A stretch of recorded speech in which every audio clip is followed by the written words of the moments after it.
the Val documentary and thousands of hours of footage to like personal footage that was unbelievable. Did you have a team of people going through that footage, or how did you guys put that So together? that film happened because I don't know if you know Ting Poo. She's one of the co-directors of that film, but she was an editor back in the day on almost everything that I worked on. She worked at Radical. She was on staff at Radical as an editor. She's awesome storyteller. She was working with Leo, who was the other director. Leo had been working with Val for years, filming him in the behind the scenes of this Mark Twain film that he was making.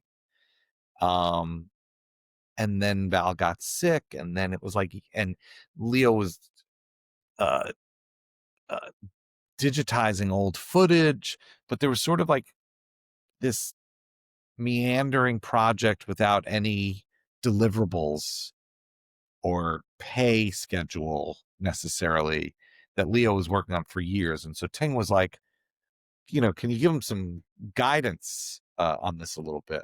And so that came about by me talking to Ting and Leo about like, hey, why don't you bring Val in? Why don't we talk about this a little bit?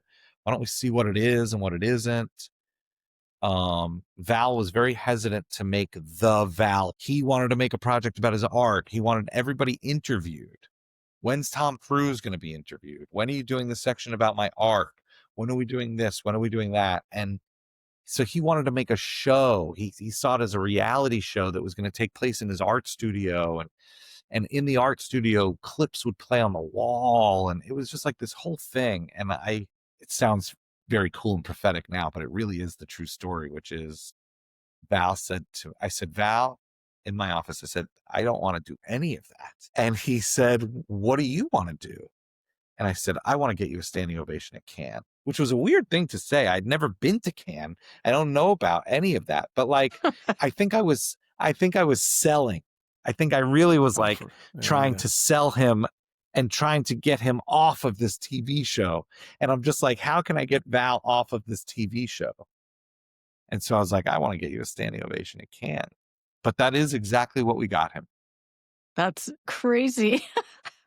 And Ting and Leo were the directors of that. And that movie's great, right? Like, I'm so proud of that. It's an amazing film. It is great. And it's so, again, another heartbreaker. You guys are just breaking hearts. A heartbreaker. But I would argue it's also, to the original thesis that I was talking about, it is mainstream entertainment. Yeah. Like, heartbreaking as it is. Yeah. When you are in archival footage of Val Kilmer and Tom Cruise on a aircraft carrier, and he's driving up and it goes boom, right, and it's like the Top Gun music is playing, like, I want to scream. It's just, that is a movie. It's not a documentary at that point. That is just a big old movie.